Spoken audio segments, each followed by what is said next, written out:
ધ્યાનમાં રાખવા જેવી કેટલીક મહત્વપૂર્ણ બાબતો થોડો સમય કાઢીને જરૂર સાંભળો. 1. જો કોઈના શરીરમાં હિમોગ્લોબિનની ઉણપ હોય તો તે પણ દાડમનો જ્યુસ પીવાથી ઓછી થાય છે. દાડમનો જ્યુસ પીવાથી લોહી પણ ઝડપથી વધે છે.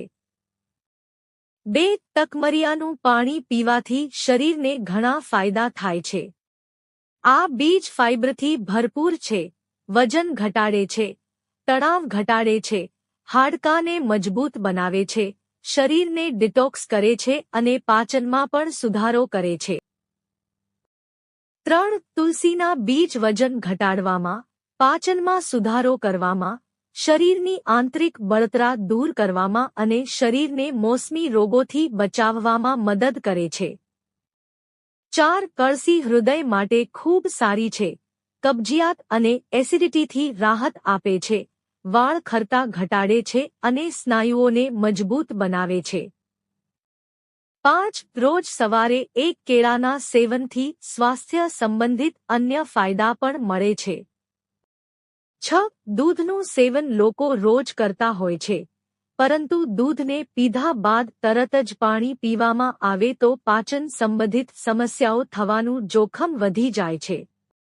7. મગફળીના સેવન પછી શરીરમાં ગરમી આવે છે. મગફળીના સેવન બાદ તરત જ પાણી પીવાથી પેટમાં ગેસની સમસ્યા થઈ શકે છે. 8. ખાટા ફળ સ્વાસ્થ્ય માટે ફાયદાકારક છે, પરંતુ ખાટા ફળના સેવન પછી તરત જ પાણી પીવાથી અપચાની સમસ્યા થઈ શકે છે. 9. ગાયના દૂધ પર જામેલી મલાઈનો ઉપયોગ માત્ર ચહેરાને હાઇડ્રેટ કરવાનું જ નહીં પરંતુ રંગને પણ નિખારવાનું કામ કરશે. 10. સરસવનું તેલ વાળ માટે ખૂબ જ સારું હોય છે. તેનો ઉપયોગ કરવાથી વાળ લાંબા અને જાડા દેખાય છે. તમે પણ તેનો ઉપયોગ મેથીના દાણાની સાથે કરી શકો છો. 11. ફુદીનો પાચન અને વજન ઘટાડવામાં મદદ કરવાની સાથે શરીરમાંથી ઝેરી તત્વોને પણ દૂર કરે છે. ફુદીનામાં ખાંડ અને કેફીન હોતી નથી અને તેમાં ખૂબ ઓછી કેલરી હોય છે. 12. કાકડીમાં 90% પાણી હોય છે અને તે હાઇડ્રેશન પ્રદાન કરે છે. કાકડી શરીરમાંથી ઝેરી તત્વોને બહાર કાઢીને આંતરડાને સાફ કરે છે, આમ કાકડી પાચન માટે સારી છે.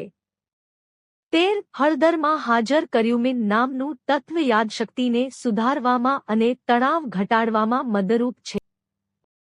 14. પાલક જેવા લીલા પાંદડાવાળા શાકભાજી મગજને તેજ બનાવવામાં અસરકારક છે. 15. કોળાના બીજમાં સારી માત્રામાં મેગ્નેશિયમ અને ઝિંક હોય છે. તે મેમરી અને ધ્યાન શક્તિને સુધારી શકે છે. 16. અખરોટનું સેવન કરવાથી મગજને પણ ફાયદો થાય છે. અખરોટમાં હાજર એન્ટીઓક્સિડન્ટ મગજના કાર્ય અને યાદશક્તિને સુધારવામાં મદદ કરે છે.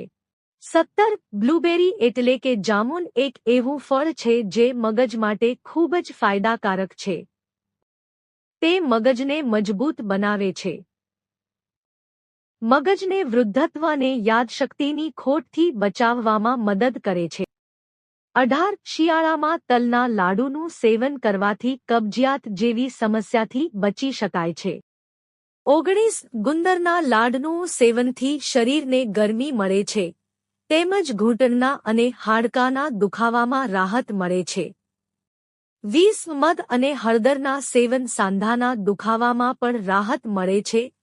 તેના સેવનથી સંધિવા અને સોજાના દુખાવો ઓછો થાય છે.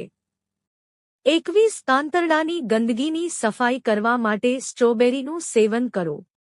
22. સ્વસ્થ રહેવા માટે રોજ એક સફરજનનું સેવન કરો. સફરજનમાં ફાઇબર અને પાણી રહેલું હોય છે, જેથી આંતરડાની સફાઈ કરવામાં મદદ મળે છે. 23. દાડમના સેવનથી પણ બ્લડ સર્ક્યુલેશનને સુધારવામાં મદદ મળે છે. દાડમમાં આયરનની પ્રચુર માત્રા હોય છે, જેના કારણે બ્લડ સર્ક્યુલેશન સુધરે છે. 24. તજના સેવનથી બ્લડ સર્ક્યુલેશન યોગ્ય બને છે અને તેનાથી શરીર પણ સ્વસ્થ રહે છે. 25. કપૂરના તેલને વાળમાં રોજ લગાવવાથી વાળને મજબૂતી મળે છે અને વાળનો વિકાસ પણ સારો થાય છે. 26 વજન વધારવા માટે કિશમિશ કોઈ દવાથી ઓછું નથી. રોજ એક મુઠ્ઠી કિશમિશનું સેવન કરવાથી વજન ઝડપથી વધે છે. 27 ઠંડીમાં ઘીનું સેવન કરવાથી સ્વાસ્થ્ય સંબંધિત અનેક ફાયદા મળે છે. જે લોકો દુબળાપણાની સમસ્યાથી પીડાય છે તે લોકોએ રોજ ઘીનું સેવન કરવું જોઈએ. 28 એવોકાડોમાં એન્ટીઓક્સિડન્ટ્સ ગુણ રહેલા હોય છે. આંતરડાની કોશિકાઓને સાફ કરવામાં મદદ કરે છે.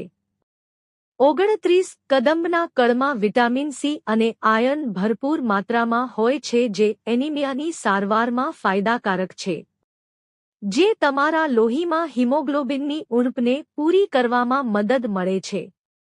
30 સાંધાના દુખાવાથી છુટકારો મેળવવા માટે તમે જાયફળ અને સરસોના તેલના મિશ્રણથી દુખાવાના ભાગ પર માલિશ કરો. 31 લીમડામાં એન્ટી ફંગલ અને એન્ટીબેક્ટેરિયલ ગુણ રહેલા હોય છે. લીમડો વાળમાં જોવા મળતા ખોડાને ઓછો કરી વાળના ગ્રોથમાં મદદ કરે છે. 32 જો તમને ગાય કે ભેંસનું દૂધ પચતું ન હોય તો તમે બકરીનું દૂધ અજમાવી શકો છો. 33 બાવળની સિંગ અને તેના છાલને બાળીને રાખ કરવામાં આવે છે અને તેનો ઉપયોગ દાંત સાફ કરવા માટે અને દાંતના દુખાવા માટે કરવામાં આવે છે. આ ઉપરાંત બાવળનું દાંતણ દાંત સાફ કરવામાં ખૂબ જ કામમાં આવે છે. 34 જો તમે ઠંડીની રાત્રે પણ પરસેવાથી ભીંજાઈ જાવ છો તો તે તમારા માટે સ્વાસ્થ્યની ચેતવણી બની શકે છે. 35 લીંબુને લાંબા સમય સુધી સાચવવા માટેની આ સૌથી અસરકારક પદ્ધતિ છે. લીંબુનો રસ કાઢીને કાચની બરણીમાં ભરીને ફ્રિજમાં રાખો. જો તમને આ વિડિયો ગમ્યો હોય તો લાઇક કરો, મિત્રો સાથે શેર કરો અને ચેનલને સબસ્ક્રાઇબ કરો. ધન્યવાદ.